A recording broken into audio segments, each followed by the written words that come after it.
Hello everyone. Waste Africa से recently फिर से एक बड़ी खबर आती है। इस बार वेस्ट अफ्रीका का जो देश खबरों में रहा वो था बेनिन। दिसंबर के शुरुआत में ही, एक हफ्ते पहले की ही बात है, बेनिन में एक ऐसा सीन हुआ जो पूरा रीजन के लिए रेड फ्लैग की तरह नज़र आ रहा है। तो समझते हैं आखिरकार हुआ क्या। बेनिन में एक group of soldiers national TV पे आ गए। उनने अनाउंस किया कि गवर्नमेंट करप्ट है, डेमोक्रेसी फेल हो चुकी है और आर्मी रिस्पॉन्सिबिलिटी ले रही है। बेसिकली को अनाउंसमेंट स्टाइल का मैसेज टीवी पर आकर नेशनल दिया गया। थोड़ी देर के लिए सबको लगा एक और वेस्ट अफ्रीकन कंट्री में कू सक्सेसफुल हो गया, जैसे नाइजर, बुर्किना फासो, माली, गबोन में हुआ।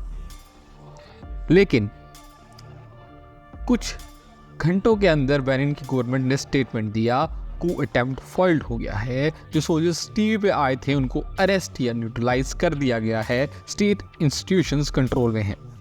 मतलब ऑफिशियली लाइन ये है, कू नहीं हुआ, सिर्फ फेल्ड अटेम्प्ट था। लेकिन एक चीज़ क्लियर है, आर्मी के अंदर डिससैटिस्फैक्शन का लेवल टीवी तक पहुंच गया। ये सामने नजर आया। ये सीरियस वार्निंग साइन था। तो आप समझते हैं बेनिन का प्रेसिडेंट करंट कौन है, किसके खिलाफ ये कू था और ये क्या सीन था पूरा। बेनिन के प्रेसिडेंट है करंट पैट्रिस टैलोन। थोड़ा बैकग्राउंड इनका समझते हैं। पहले एक पावरफुल बिजनेसमैन था जो कि कॉटन और ट्रेड में बड़ा नाम कमा चुका था। उसके बाद पॉलिटिक्स में ये जनाब आते हैं। 2016 में प्रेसिडेंट बने एज अ रिफॉर्मर, मॉडर्नाइजर। शुरू में लिबरल इमेज थी, लेकिन धीरे धीरे अथॉरिटेरियन टेंडेंसीज बढ़ गई। ऐसा क्या किया इन्होंने? ऑपोजिशन लीडर्स को जेल, एक्साइज या डिस्क्वालीफाई किया। इलेक्शन इंक्रीजिंगली वन साइडेड हो गए। 2021 के इलेक्शन में मेजर ऑपोजिशन कैंडिडेट्स को पार्टिसिपेट ही नहीं करने दिया। क्रिटिक्स कहते हैं बेनिन जो कभी स्टेबल डेमोक्रेसी का पोस्टर बॉय था, अब सॉफ्ट ऑटोक्रेसी बन रहा है। और जब आर्मी का एक हिस्सा टीवी पे आगे गवर्नमेंट को क्वेश्चन करता है तो ये सिर्फ पावर स्ट्रगल नहीं, सिस्टम के अंदर प्रेशर का साइन दिखाता है।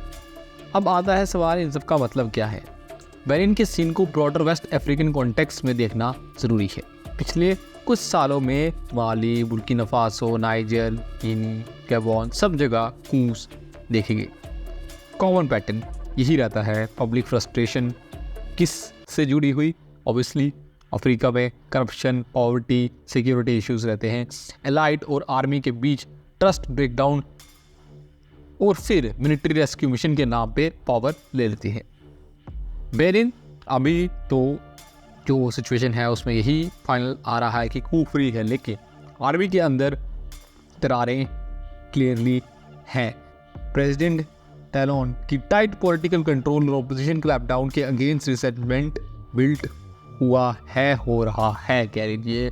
और रीजन का जो कू वेव है वो बेनिन तक साइकोलॉजिकली ज़रूर पहुंच चुका है, इसमें कोई डाउट नहीं है। इसका मतलब ये है, शॉर्ट टर्म में गवर्नमेंट स्ट्रॉन्ग एक्शन लेके शो करेगी कि कंट्रोल हमारे पास है, लेकिन लॉन्ग टर्म में अगर पॉलिटिकल स्पेस बंद रहा, ऑपोजिशन प्रेशर बढ़ता रहा, इकोनॉमिक या सोशल क्राइसिस आए, तो ऐसे कू अटेम्प्ट्स बार बार रिपीट हो सकते हैं, कभी सक्सेसफुल भी हो सकते हैं। तो टेक अवे इस पूरे इंसिडेंट से क्या है? बेनिन का ये एपिसोड एक वार्निंग शॉट है। ऑफिशियली फॉइल्ड कू प्रैक्टिकली सिस्टम के अंदर रेबेलियन का एक ट्रेलर समझ लीजिए जो सक्सेसफुल नहीं हो पाया। यही है, पैट्रिस टैलोन प्रेशर में है। एक तरफ डेमोक्रेसी, रिफॉर्म, स्टेबिलिटी का ग्लोबल इमेज मेंटेन करना है, दूसरी तरफ पावर लूज ना हो इसलिए ऑपोजिशन और डिसेंट को स्क्वीज करना है।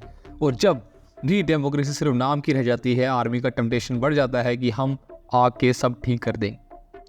अब देखना ये है, बेनिन अपने आप को वेस्ट अफ्रीका के नेक्स्ट कू स्टोरी बनने से बचाता है या ये एपिसोड सिर्फ बिगिनिंग था और आगे हमें एक बड़ी पिक्चर देखने को मिलेगी। तो ये थी पूरी वीडियो। आशा करते हैं आपको वीडियो पसंद आई होगी। पूरी वीडियो देखने के लिए धन्यवाद। अपना ओपिनियन ज़रूर इस पूरी इंसिडेंट के ऊपर या फिर अफ्रीका से रिलेटेड आपका कोई भी ओपिनियन है उसको आप नीचे कमेंट में शेयर कर सकते हैं।